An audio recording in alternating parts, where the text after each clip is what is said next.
કે જેની પરીક્ષા કરવા માટે સ્વયં ભગવાન શ્રી કૃષ્ણ ભક્તના ઘરે જાય છે. ભગવાન શ્રી કૃષ્ણ પોતાના ભક્તના ઘરે જઈ એ પોતાના ભક્તને પૂછે છે કે આજે તારું ઘર છે કોનું છે? એ ભક્ત કહે છે કે પ્રભુ આ ઘર તો તમારું છે, તમે મને આપ્યું છે, તમારી કૃપાથી મળ્યું છે. ભગવાન શ્રી કૃષ્ણને ફરીથી કહે છે કે તારા આ બહાર જે ગાય છે એ ગાય કોની છે?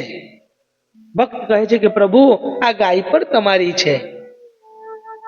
ભગવાન એના ઘરની દરેક વસ્તુ પર આ જ સવાલ પૂછે છે કે આ વસ્તુ કોની છે? ભક્તના મુખમાંથી એના મોઢામાંથી એક જ વાક્ય નીકળે છે કે પ્રભુ આ તમારી છે.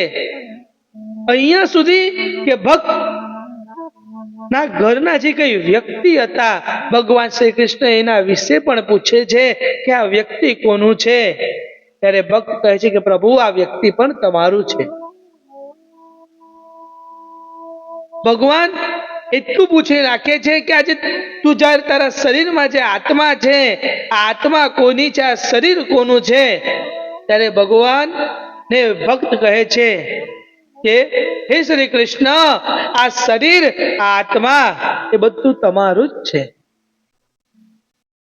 આ બધી વાતને શ્રી કૃષ્ણ સાંભળે છે અને ભક્તના ઘરની અંદર જાય છે.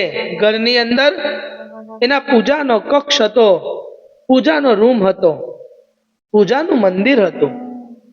એમાં ભગવાન શ્રી કૃષ્ણની મૂર્તિ હતી. ભગવાન શ્રી કૃષ્ણ પોતાની મૂર્તિ તરફ ઈશારો કરીને કહે છે કે આ મૂર્તિ કોની છે?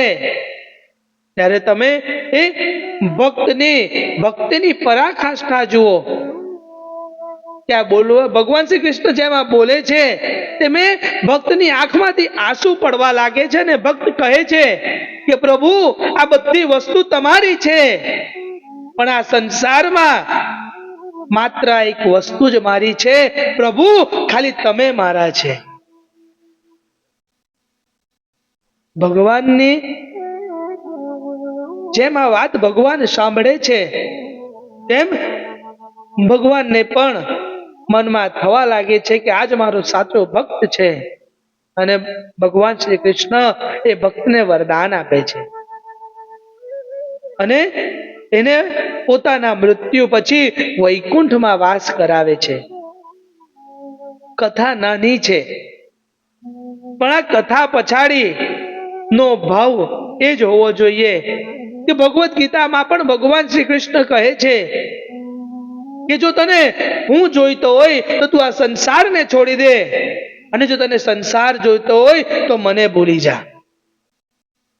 આ જ વસ્તુ અત્યારનો જો માણસ પોતાના જીવનમાં ઉતારી લે તો ભગવાન હંમેશા એને પોતાનો બનાવીને રાખે છે, એને પોતાનો જ બનાવીને રાખે છે.